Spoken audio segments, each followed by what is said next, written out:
Pilatos, instrumento da narrativa cristã. Olá, bem-vindos ao canal Quem Escreveu Torto por Linhas Direitas. Em 26 da Era Comum, Pilatos chega à Judeia trazendo símbolos pagãos para Jerusalém, cidade sagrada para os judeus. Grande parte da população revoltou-se e exigiu a remoção destes objetos ofensivos. Por volta do ano 40, Gaio Calígula toma algumas decisões que desagradam aos judeus de Alexandria e também aos judeus de Jerusalém. Calígula exige, entre outras coisas, uma estátua sua no Templo de Jerusalém. Filo de Alexandria integrou juntamente com Herodes Agripa uma embaixada de judeus que foi pedir a Calígula a revisão das suas decisões.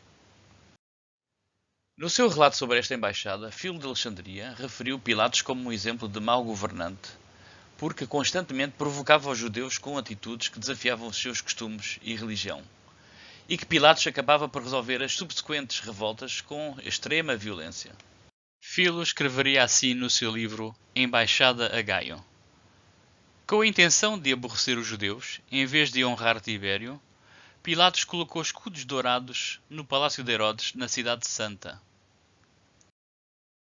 Ora, este texto de Filo contém a primeira referência sobre Pilatos. É um testemunho contemporâneo sobre o incidente dos ícones pagãos à chegada de Pilatos à Judeia. Em 75 da Era Comum, Josefo publica a sua obra Guerra dos Judeus, que contém as histórias dos judeus desde a revolta dos Macabeus até à destruição de Jerusalém por Tito.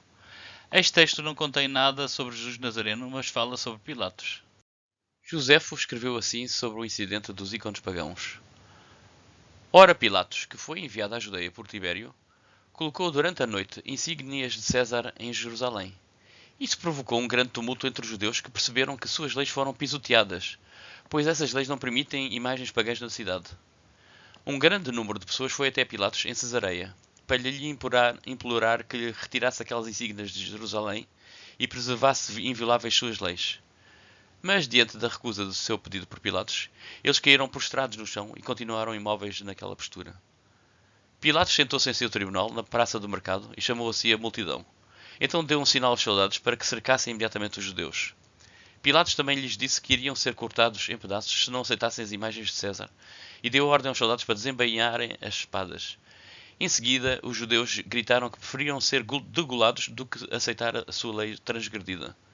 Diante disso, Pilatos ficou muito surpreso com a obstinação do povo e deu ordem para que as insígnias fossem imediatamente retiradas de Jerusalém. Cerca do ano 30, Pilatos manda construir um aqueduto e paga com dinheiro do Templo de Jerusalém. Isto originou uma revolta popular dos judeus. Josefo escreveu assim sobre o incidente do aqueduto. Depois disso, ele provocou outra perturbação, ao gastar do tesouro sagrado em aquedutos, por meio dos quais ele trouxe água de uma distância de 400 estádios. Com isso, a multidão ficou indignada, e quando Pilatos chegou a Jerusalém, aproximaram-se do seu tribunal e manifestaram-se contra ele. Quando ele foi informado de antemão dessa perturbação, ele misturou com a multidão os seus próprios soldados disfarçados com roupas de homens comuns. Ele então deu o sinal do seu tribunal.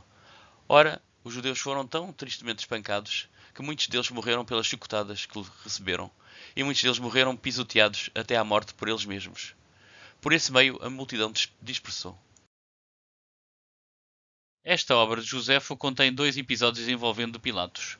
O primeiro é sobre o incidente dos ícones pagãos, já contado por Filo de Alexandria, e o outro é sobre a revolta provocada pelo uso do dinheiro do templo para o pagamento de um aqueduto. Por volta de 80, um desconhecido escreve o primeiro Evangelho. Mais tarde, esse Evangelho viria a ser conhecido por Evangelho segundo Marcos. Parece que o autor se propôs a escrever uma história de um homem que morreu há 50 anos e ninguém conheceu no seu tempo. Esse homem seria uma alegorização do Cristo, incompreendido e sofredor. Marcos sublinha no seu texto que Jesus era um completo desconhecido. Ele escreveu assim: Jesus perguntou: Quem dizem os homens que eu sou? Responderam: João Batista, Elias ou um dos profetas. E Jesus disse: E vós, quem dizeis que eu sou? Pedro disse: Tu és o Cristo. Jesus respondeu: Não contem isso a ninguém. A cena final do Evangelho é constituída por umas mulheres junto ao túmulo vazio de Jesus. Um anjo disse às mulheres que Cristo iria aparecer aos discípulos na Galileia, mas elas não informaram ninguém porque tinham medo. Marcos diz assim sobre Pilatos: Amarrando Jesus, levaram-no e o entregaram a Pilatos. Você é o rei dos judeus? Perguntou Pilatos. Tu o dizes, respondeu Jesus. Os chefes dos sacerdotes o acusavam de muitas coisas. Então Pilatos lhe perguntou novamente: Você não vai responder? Veja de quantas coisas o estão acusando. Mas Jesus não respondeu nada, e Pilatos ficou impressionado. Então o que farei com aquele que vocês chamam rei dos judeus? Perguntou Pilatos. Crucifica-o! Gritaram eles. Porquê? Que crime ele cometeu? Perguntou Pilatos. Mas eles gritavam ainda mais: Crucifica-o! Desejando agradar a multidão, mandou aceitar Jesus e o entregou para ser crucificado. O Evangelho segundo Marcos é um texto escrito na perspectiva de um narrador omnisciente.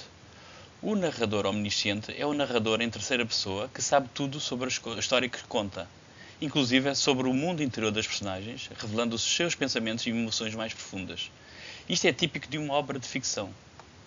Marcos contém um suposto episódio da vida de Pilatos, que é sobre o julgamento e crucificação de Jesus Nazareno, por este pretender ser rei dos judeus ou Cristo. Mas já vimos que o Evangelho de Marcos tem marcas profundas de ficção. No ano 95, Josefo publica a sua obra Antiguidades Judaicas, em 20 volumes, que seria uma grande expansão da sua Guerra dos Judeus.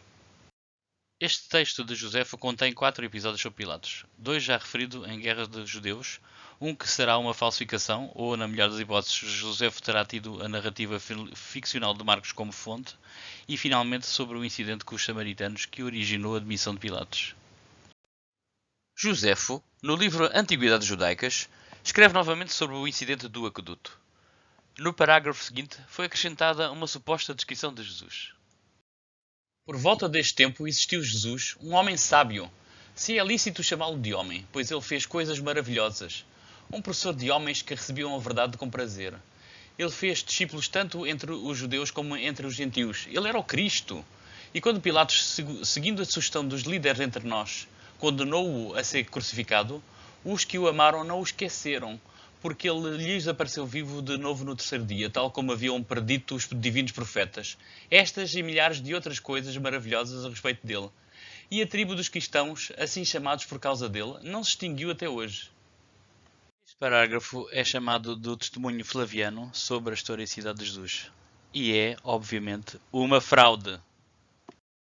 Por que é que o parágrafo Testimonium Flaviano do livro Antiguidades Judaicas de Flávio Josefo é uma fraude? O conteúdo é um evangelho compacto, isto é, tem todos os ingredientes de um evangelho: milagres, pregação, ensino, profecia, crucificação e ressurreição. Todas as expressões apontam para uma personagem excepcional. Por que é que Josefo só reservaria um parágrafo para o descrever? Josefo descreve outras figuras bem menos carismáticas com mais detalhe. Esta passagem foi referida por Eusébio, um dos fundadores da Igreja Católica, no seu livro História da Igreja do século IV. Mas outro apologista cristão, do século III, Orígenes, que também faz uso da literatura de Josefo, nunca cita esta passagem. Conclusão. Este parágrafo foi introduzido posteriormente. No ano 36, Pilatos foi demitido na sequência de ter usado extrema violência contra um grupo de samaritanos que se juntaram no Monte Gerizim. Dali resultou um massacre. Pilatos foi por isso demitido do seu cargo pelo governador da Síria. Josefo escreveria assim sobre o incidente com os samaritanos. O samaritano reuniu uma multidão de samaritanos para subirem ao Monte Gerizim, considerada a mais sagrada das montanhas. Assegurou-lhes que lá lhes mostraria relíquias sagradas ali depositadas. A multidão, crendo nele, reuniu-se numa aldeia da base da montanha. Pilatos interceptou-os e aprisionou alguns e massacrou outros. Os samaritanos queixaram-se do massacre ao governador Vitélios, e então Pilatos foi enviado para Roma e substituído por Marcelo. Em 64 há um grande incêndio em Roma. O principal suspeito é o imperador Nero. 50 anos depois deste evento, o historiador Tácito, no seu livro Anais, escreveria assim: Nenhum esforço humano, nem os gestos de generosidade do imperador, nem os ritos destinados a aplacar a ira dos deuses, faziam cessar o boato infame de que o incêndio havia sido planeado nas altas esferas. Assim, para tentar abafar esse boato, Nero acusou, culpou e entregou às torturas mais deprimentes um grupo de pessoas que eram detestadas pelo seu comportamento, popularmente chamados cristãos. Este nome provém de Cristo, que no tempo de Tibério foi condenado à morte pelo procurador Pôncio Pilatos. Esta passagem é usada como suposta prova da existência de Jesus de Nazaré. Em 116, Tácito publica a sua obra Anais sobre a história de Roma entre o tempo de Tibério e de Nero. O episódio sobre Pilatos ter crucificado um homem chamado Cristo é uma provável falsificação, ou, na melhor das hipóteses, resultado de Tácito ter usado o Evangelho de Marcos como fonte histórica. O texto aprovado em 19 de junho de 325 no Concílio Cristão realizado em Niceia marca o surgimento da Igreja Católica. Este texto, chamado de Credo, deveria ser recitado por todos os que queriam se mostrar fiéis à doutrina católica, universal ou standardizada. É de notar que nesta primeira versão do Credo niceno, Jesus é retratado como um ser divino que desceu dos céus, vestiu uma pele de homem, foi crucificado e retornou ao céu. É um ser com uma ligação muito ténue com o mundo físico, desligado da história dos homens. Neste credo, não há nada relativo a Jesus de Nazaré, carpinteiro, pregador, amigo de pescadores, de pecadores e de cobradores de impostos. Em 381, fez-se uma revisão do credo no primeiro concílio de Constantinopla. É de sublinhar a referência à Virgem Maria nesta revisão do credo niceno, obviamente uma referência para indicar que Jesus nasceu de uma mulher e não encarnou como homem adulto. E note-se na introdução da expressão, foi crucificado sob Pôncio Pilatos. Estamos a testemunhar o momento em que a Igreja introduz no credo a historicidade de Jesus de Nazaré. Ou seja, crer que Jesus é uma personagem histórica, tal como Pôncio Pilatos, passou a fazer parte do dogma. Repara-se na introdução das seguintes novidades. Jesus nasceu de uma mulher virgem, Maria. Jesus foi crucificado por Pilatos. Jesus foi sepultado.